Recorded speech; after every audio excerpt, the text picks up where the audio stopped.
Om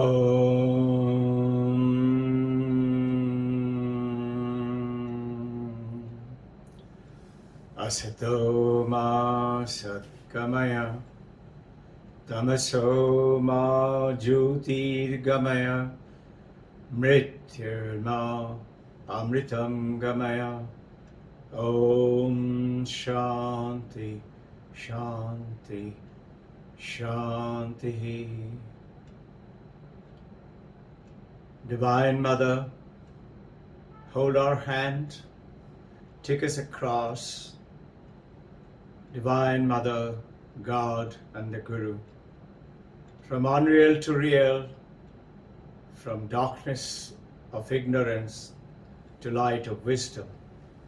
We are all glowing with light as we proceed to ultimately beyond the death of knowingness. Body may die, but we continue to live through the knowingness, through the awareness, through the work that we do for Supreme Almighty. Welcome to the world again. The true spirituality begins with a bhava, with a feeling, with an awareness, with a focused mind. The monks in the Himalayas said, it is not what kind of clothes you wear, how much of a tapasya that you're doing in terms of, and you say you're meditating, but what are you doing exactly would depend on what's your bhava. Bhava, if you try to understand a little bit, let's say I am a Brahmin Pandit, I'm a pujari in a temple, and I know all the shastras, I know lots of the mantra sadhanas.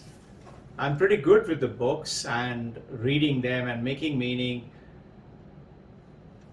But when I'm doing the puja with one corner of the eye, I'm kind of counting how many people are there, who is the rich person out of that, who I should pay a little more attention, who will give a little more money.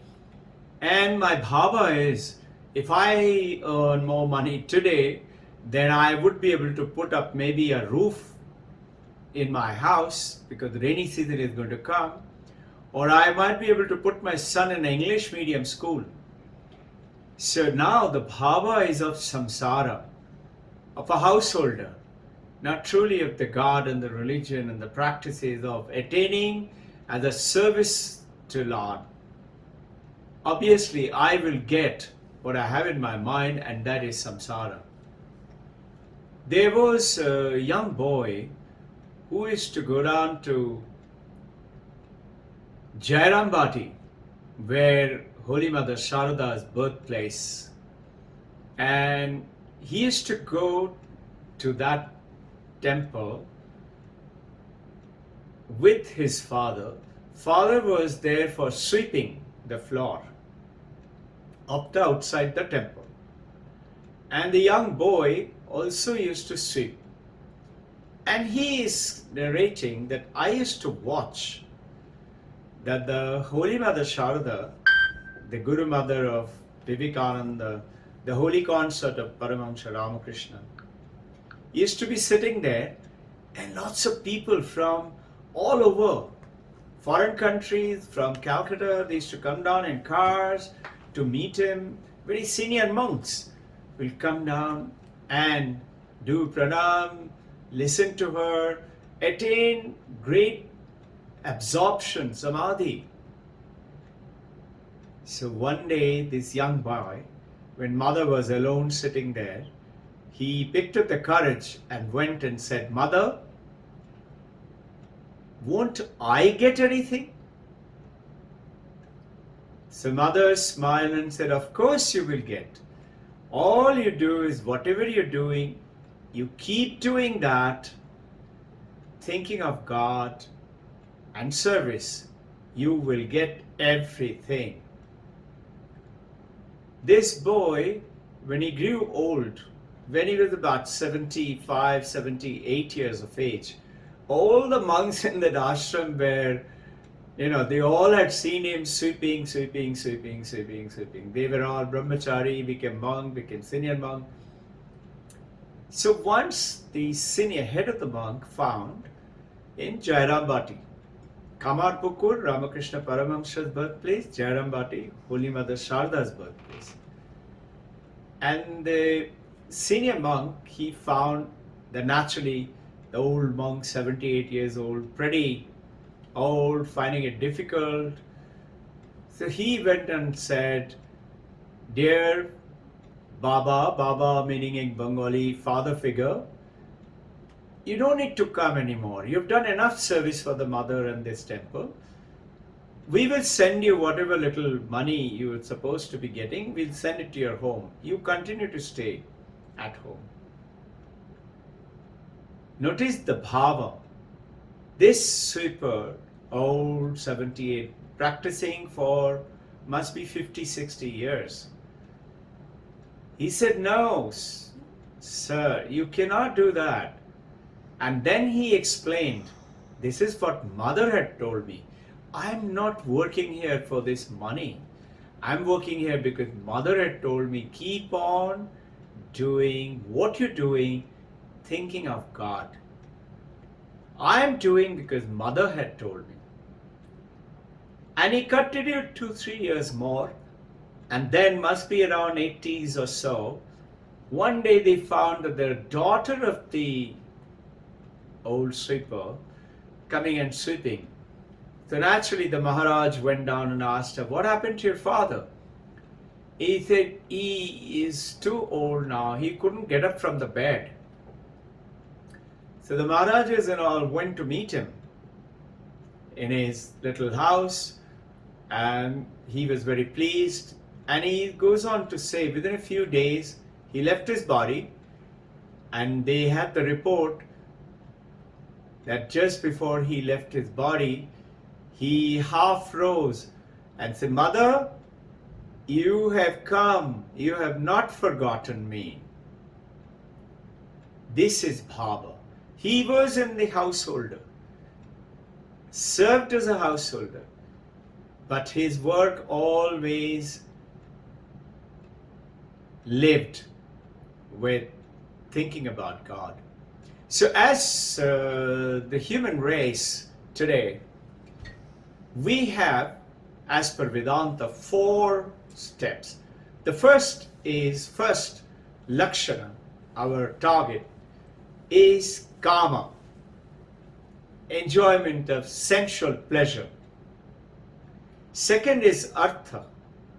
Artha is name, fame, money, property, prosperity, standing, power. And there is dharma. Dharma is doing the right thing.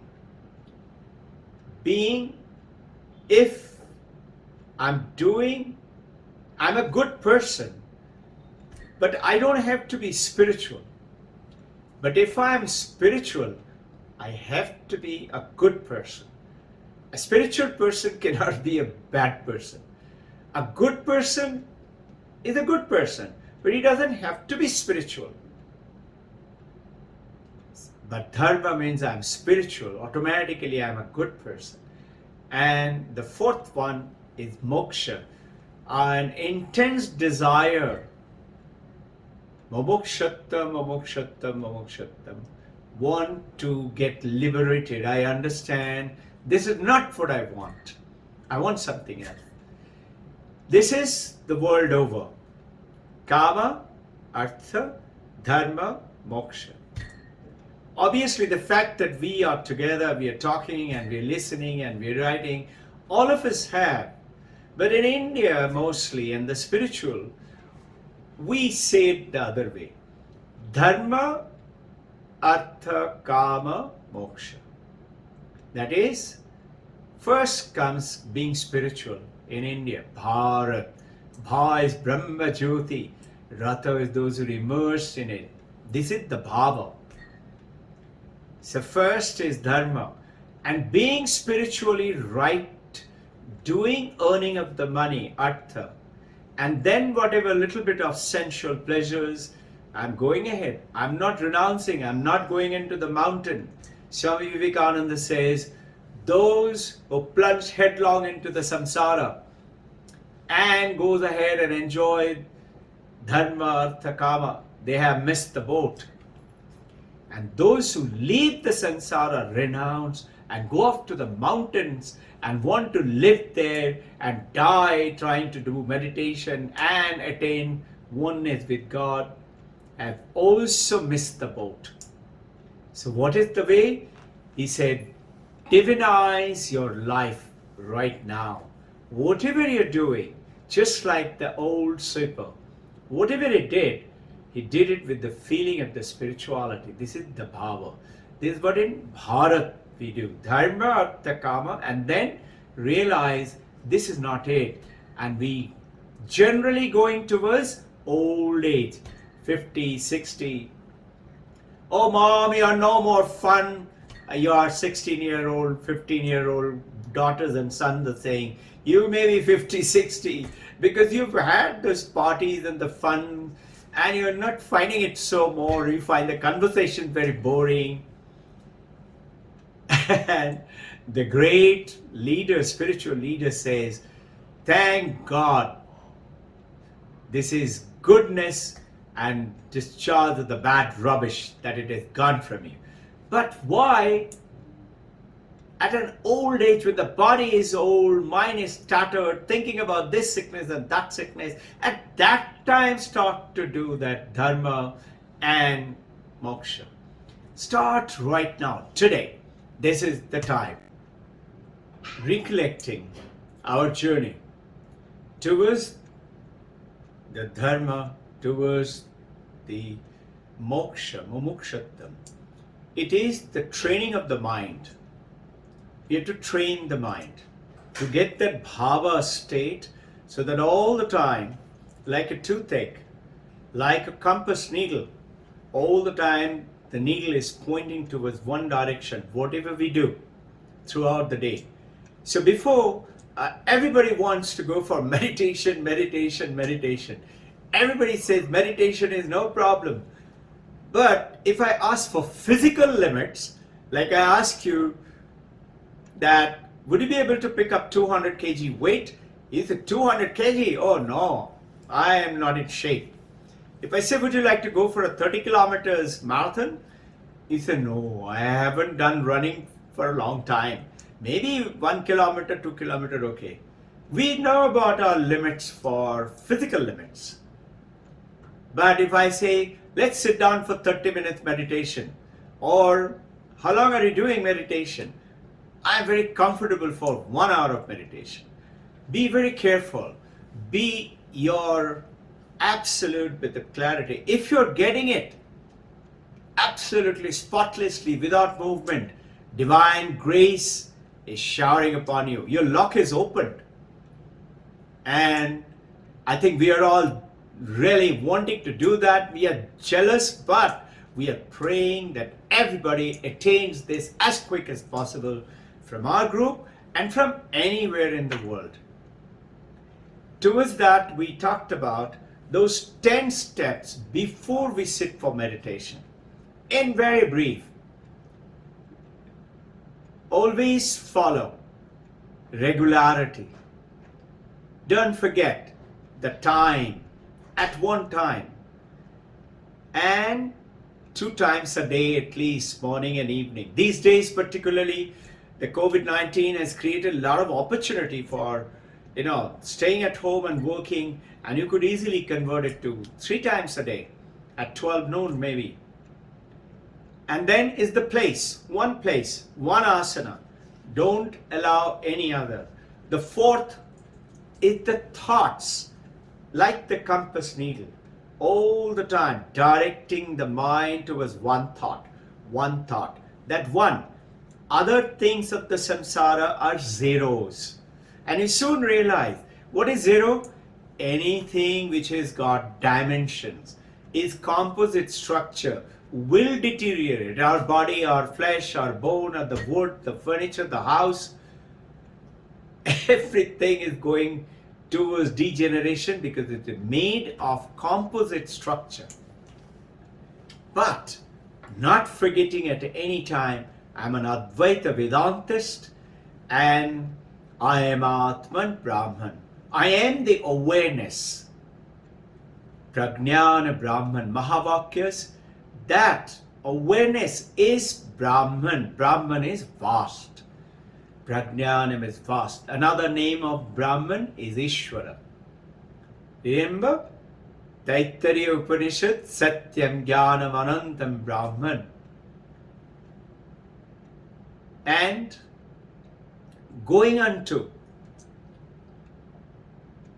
this awareness into that direction, into Tat Tvam Asi. You are that. Shaunaka is being told by the Guru again and again and again. And I am Atman Brahman. That I am the my Atman is the Brahman. I am that. I am that. So this essence going into that thought process, this is one alone is important. And then don't forget to stay away from the bad company. So whatever there is bad company, in brief, have good company. If there are thieves and dacoits trying to rope you in, have good police company. Looking at the police guys, the thieves will run away.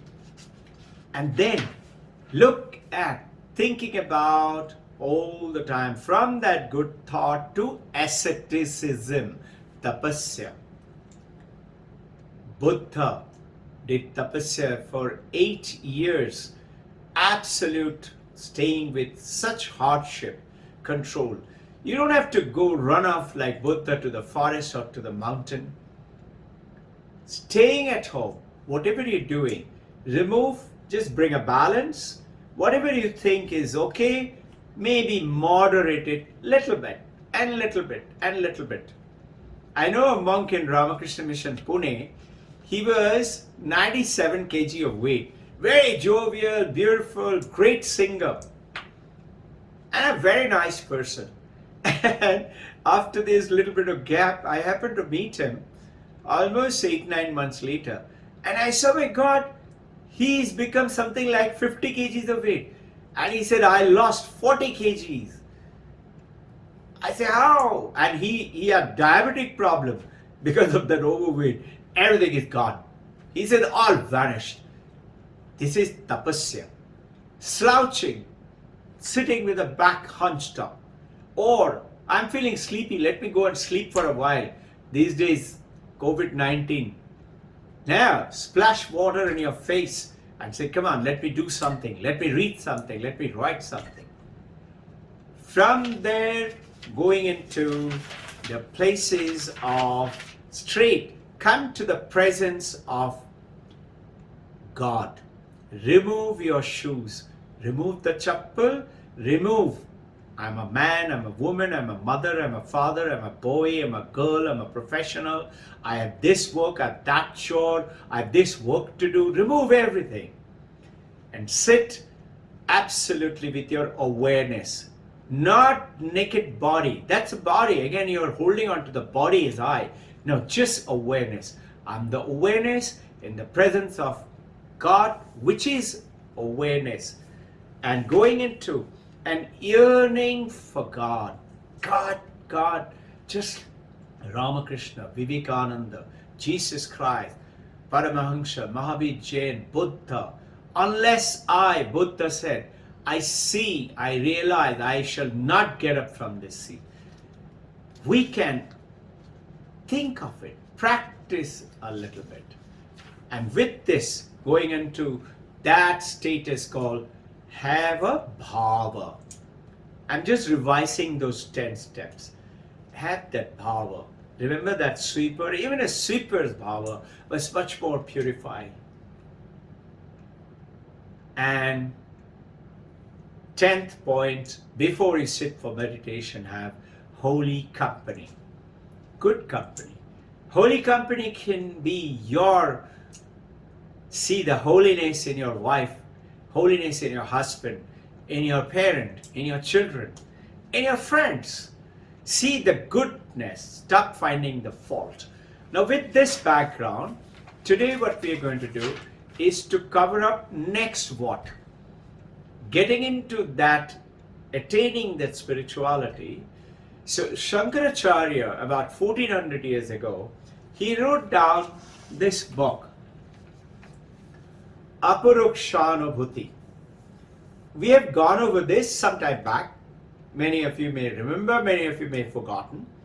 From Aparukshanubhuti, he talks about what is it that we need to do.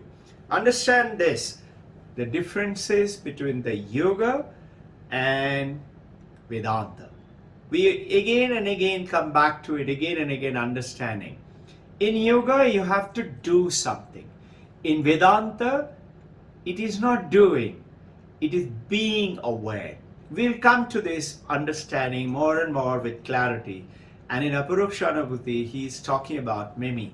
And there is this 102 to 109-10 slokas is talking about the beautiful descriptions in which what Shankaracharya has done in yogic process, those 8 limbs, Ashtanga Yoga. A famous example, a modern man went down to an Indian yogi and said, teach me how to meditate. So the yogi teacher started to talk to him about yama and niyama. He said, yes, I have read all of them. I don't want to know them. You just teach me how to breathe, how to meditate. So this man said, do you want to learn Ashtanga Yoga, or do you want to learn Vikalanga Yoga by chopping off some of the limbs? This Ashtanga is 8 limbs in English translation. So what we need to understand, getting down to the fundamental basics. Vince Lombardi, a world famous football coach, his team for consecutive 6 years got the world trophy. He was the world trainer, coach. His team has won the World Cup championship in football, soccer. And he's given them 15 days break. Go and have fun. After that, we start our training again. The first day after 15 days, when he comes back, and he said, all right, boys,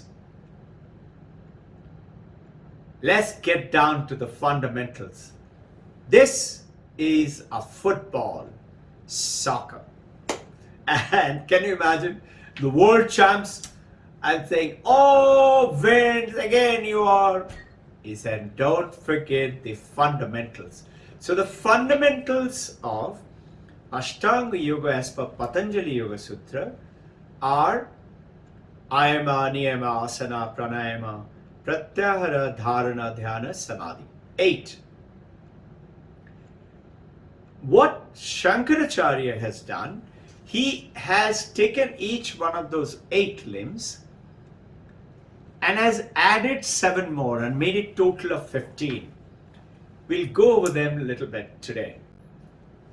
You all know about very famous Yogi Iyengar. He became very famous in America, and a lot of world over people, disciples came from all over Europe, and along with Iyengar there were 2 others, and they were all strangely were from Mysore area, and they all had gone off to America. And he was sharing in one of his conversations. I happened to come to be aware of it. He was surprised and he said, how these Americans and the Westerners are living, because he found them, they do not know how to breathe, because they're all so much into forgetting things more and more, so which gives them a lot of stressful life. So what has happened, their breath is only lung and upwards. It's not the full body breathing from the belly to the lung to the upstairs. And all of you are our devotees, champion, our Kriyaban yogis, so you know what it means. Breathing for the complete system of the abdomen and from the chest and from the entire. So Iyengar started talking about how to breathe. So what is this breath? See, ancient India found out the most important problem of our world today is the mind. So when you get some suffering or sickness or a headache or a body ache or a fever or injury in the hand or the legs, that is your first. This is Buddha's two-arrow theory. First arrow comes and strikes you is that first arrow. Little bit of sickness, fever, injury. That is there, get that treated. Take that treatment. But the more pain is on the second arrow is my awareness. I'm thinking about it. Oh, now this is going to pain and now it's going to pain and increase it more, and I keep thinking about it. And this is the world of which science talked about in 3 circles. The first circle is that first pain, 10 to 15%. Then the other 40 to 50% and another 40 to 50%. These are my thinking about it. What does this mind do through the meditation? Controls that second part. The first part, whatever it is, get treated. If I got a problem in my knee pain, if I'm sit down and I keep on thinking about meditating all the time about my knee pain, I'm not going to meditate. You may relax the knee without opening your eyes just for 3-4 seconds, 5-6 seconds, put it back, continue to meditate. Do not have to say, I'm going to tolerate it, I'm going to fight it. Now, be relaxed and continue. So today, we're going to talk about that each one of them went on to those 8 limbs. Ayama, Niyama, we will talk about them. Asana, how to sit. How to sit, not only sit, how to sit still. And pranayama, how to breathe. We have been breathing all along our life, yes, but we were not really breathing. We are, if you look carefully, unconscious of our conscious breathing. Now we are learning through these processes conscious breathing, being aware and breathing. After pranayama is pratyahara. Pratyahara. Ahara is what we eat. Ahara is generally through the mouth.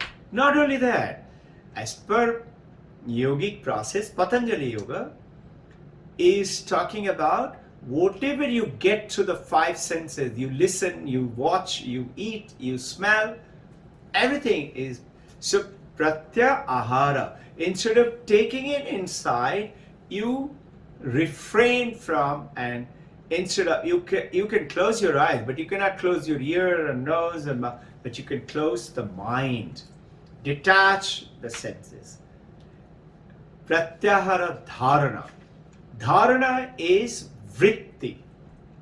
Vritti, remember the bubble in the lake of the mind comes up, coffee vritti. I want to have a cup of coffee. As a coffee vritti comes up, instead of focusing on the coffee vritti as you're meditating, switch yourself to a light of awareness, which is my consciousness, is lighting up that vritti, but I am looking at the light and not the reaction because of the coffee thought. But I'm looking at the thought which has got lit. So what am I looking at? The light. Dhyana. When this focus gets single-minded without any disturbances, you attain dhyana. 12 seconds, if you hold on to one vritti, it's one dharana. And when you do 12 times 12 seconds, that 144 second, if you hold on to it, that is one dhyana. And when you do 12 times of 12, that dhyana, you attain one samadhi. That's about approximately 23-24 minutes. Now, getting on to this is Patanjali. what Shankaracharya has done, he's taken all the 8 of them and he's added 7 more. He's made it 15. Now the beauty about, in the Patanjali Yoga Sutra, as a yogic journey, you have to do each one of them. But the beauty about the Vedanta 15 steps, if any one of them you do, you would attain that oneness, in which I would like you to understand through that little story that we have had. You remember the washerman? Superimposition and desuperimposition. And the washerman took the donkey to the place. You all have heard the story. Very beautifully it is applicable here. Washerman had forgotten to take the rope to tie the donkey. And after going there, he says, oh my God, I've forgotten the rope. Now what am I going to do? He can't leave the donkey and go and start washing because donkey will wander away. How will he go back? And he can't go back all the way because it is miles away. Must be river from his place. He's saying, and a wise man comes in and he says, what happened? Why are you looking so worried? The washerman says, oh sir, I'm in big trouble. I haven't brought the rope. I don't know what to do. The wise man says, simple. Make sure you show it to the donkey that you're tying him without the rope, as if you're tying him. Show it around him, take it around the tree, and then leave it. Make sure the donkey watches you. The washerman does it, and then he goes and starts washing, and he keeps looking back. And he sees the donkey is there, eating grass, chewing, standing still. He's surprised. At the end of the whole day, he's very satisfied. He finishes washing, dried up clothes, comes and puts it all over the donkey. And now he says, Chal, hut, let's go. Donkey refuses to move. He said, now what? He's pushing the donkey. Donkey will not move. And now he said, now what have you done? So he goes running to that wise man, lives somewhere close by, possibly. The wise man said, oh, it's very simple. You've forgotten to untie him. How will he move? He said, what untie? There is no rope. He said, but you showed him that you tied him up. This is superimposition has happened. Now you have to desuperimpose it. Ajnana apavada. This is in Sanskrit. So he goes, the washerman goes and shows it to the donkey, untying him, and then he says, Chal hut, and donkey starts moving. So there is a beautiful learning for you and me. You and I think we are this body and the mind and the name and the form, and this is my samsara, and I am stuck with this money problem and body problem and health problem and COVID problem. By the way, I don't mean don't take precautions. Take all the precautions as it is expected out of you. You have to maintain this temple, your body, perfectly well. And this ajnana apavada, that means that ignorance, superimposition, we have been superimposed. Vivekananda calls it hypnotizations and dehypnotization. We are hypnotized into I am like that. From there we have to dehypnotize ourselves by showing that untying. And this is that untying process that we are talking about, in which the 7 steps we take on additionally to the 15. Samadhi, we have samprajnata samadhi. That is, with the object on which I started to absolutely get absorbed, samadhistha. There is asamprajnata samadhi. It has got another name, nirvikalpa samadhi. Asamprajnata samadhi, in which you are without the object, without also the goal of the absorption, and without the process. All three are merged into only one thing. and you're close absolutely in awareness. You're beyond the mind, you're beyond the body, but though you're beyond the mind, but this whole samadhi state is of the mind. The samadhi happens to the mind. You're not gone beyond mind, meaning mind is not gone dead. The mind has become focused to only awareness, only knowingness. And that's the journey why we are so fond of going in through the Advaita, in which we don't have to do anything, we have to become aware. In a way, it is an incorrect statement if you say, without doing, are we going to? No. So we are going to follow all 4 steps, in which there are doings too, but the basic target is being aware, focus, being all the time going into that awareness status. In which those 15 steps, I'm going to read it out from this Aparukshanabhuti, which Shankaracharya has written it down, and this book has been translated by Vimuktananda, Swami Vimuktananda, in which I'm going to read out from 102nd, 103rd, and it goes on to read every one of the stages of each one of the stages. Today we are not going to cover all 15. We'll cover the 15 names. We'll cover, let's see how much we can cover, so that, and we spread it over to the next session. All right? So the 15 steps Shankaracharya had he's held on to all this Patanjali's 8 of them, 8 limbs, Ashtanga, and he's added 7 more. And which are those? I will explain. I'll read it out in Sanskrit for the first.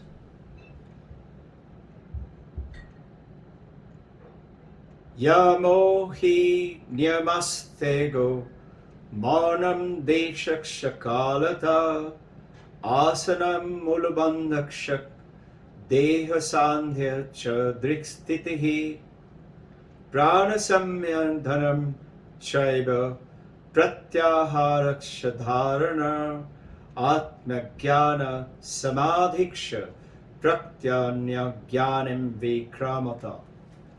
The understanding in going into the 18 plus 7. So you got first yama, niyama. And then Shankaracharya brings a new concept called tyaga. Remember, you all have heard about this. If you read and say fast Gita, Gita, Gita, Gita, and it comes to tyagi, tyagi, tyagi. This is that tyaga. That tyaga is very important. After that, he has brought in one, which is today one of the biggest problem with almost everybody. We do not realize how much we are talking. And he's brought in the 4th one is maunam. Silence. And this is not just maunam with my lips, maunam with body language.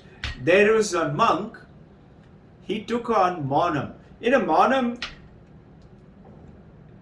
Ranganathananda, Thursdays of the week is to do maunam whole day. Gandhiji, our father of the country, is to follow maunam for 1 day.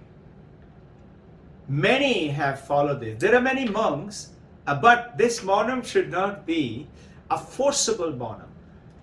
There is a monk, and I am hearing this story from his colleague monk, meaning a monk is telling about another monk.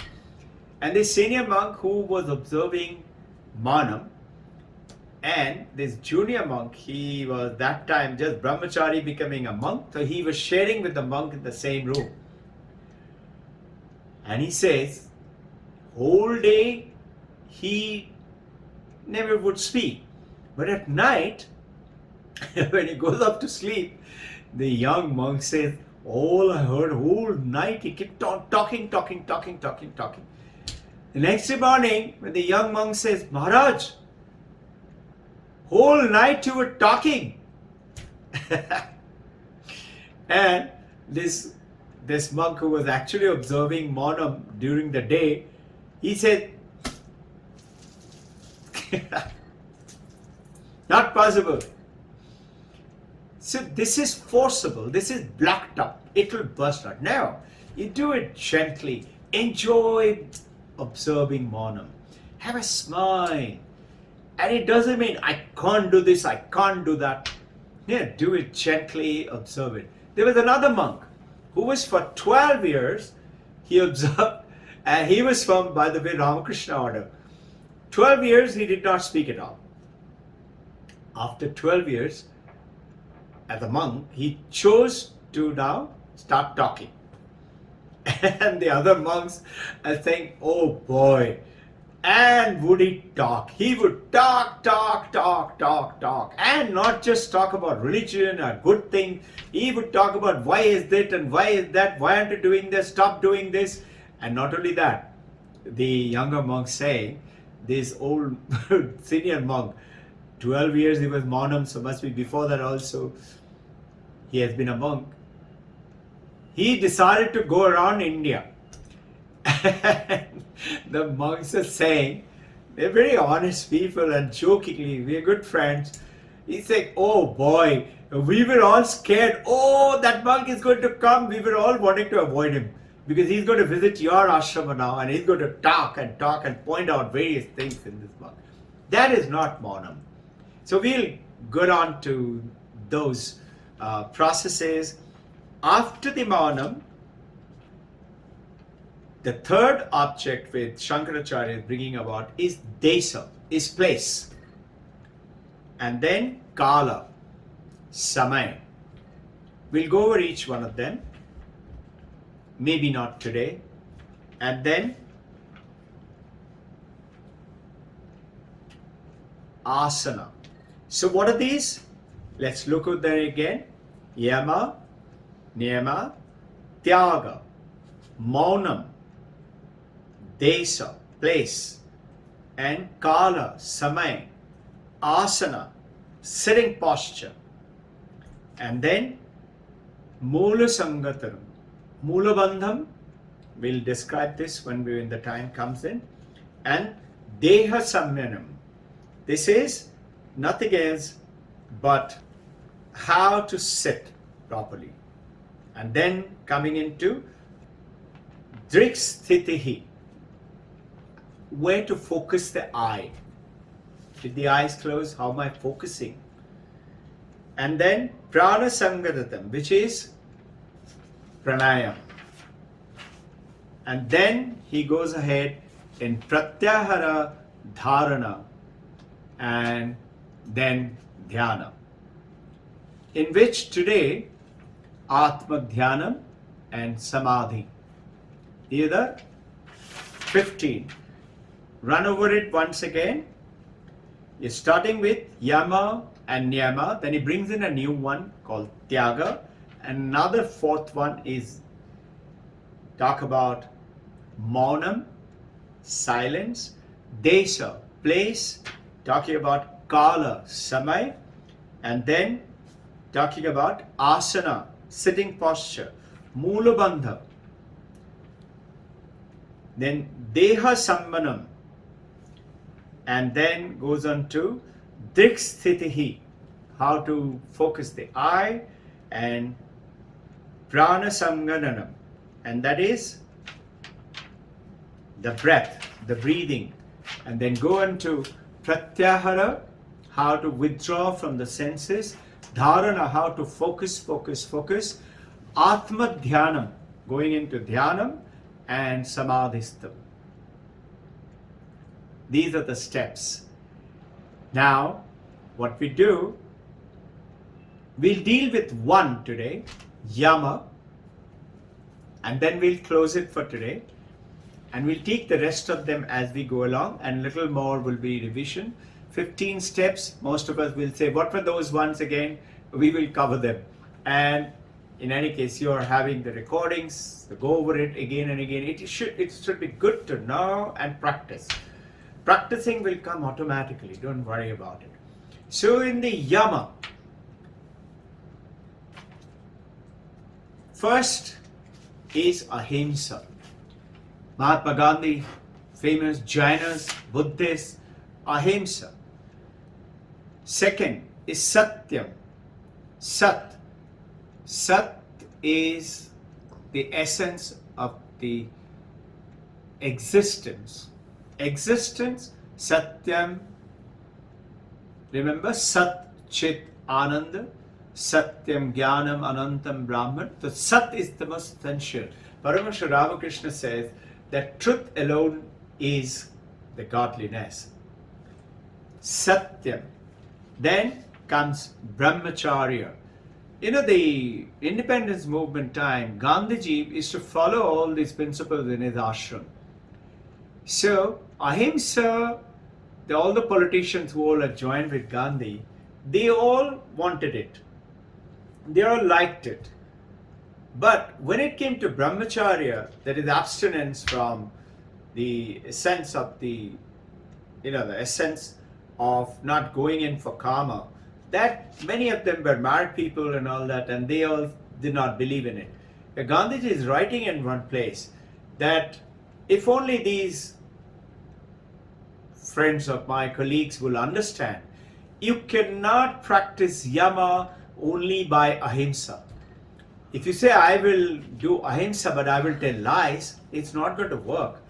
So you have to do all 5 of them, 5 steps. So, ahimsa, satya, brahmacharya, ashteya, aparigraha. Ashteya is non-stealing, aparigraha, non-taking others' objects. Today, with these, we'll bring it to a close. We have to go through them if you want to truly attain that bhava and attain good meditative state. It is very easy to go on to say, okay, sit down and follow your breath. If you follow your breath just like that, you're never going to attain that true status. And that breath would also not be that. An essence of the Advaita Vedanta meditation is knowing all the time, I am awareness. Automatically, the moment you do that, you will become one of following all the 5 yama and all the 5 niyama. With that, let us reflect on them until we meet on Sunday. Akasha Shanti, Prithvi Shanti, Vayu Shanti, Agnyaya Shanti, Jalaspataya Shanti, Vriksha Shanti, Uttaradesha Shanti, Dakshinaya Shanti, Paschimaya Shanti, Purvadesha Shanti. Om Manaha Shanti, Gaur Shanti, Chittaha Shanti. Om Shanti, Shanti, Shanti. May the Divine Mother bless you all, protect you, and take you across from this beautiful journey and attain that oneness of godliness all along. Attain the thoughts of God, presence of God, and feeling that bhava, and meet the holy people around you all the time. Jai Guru.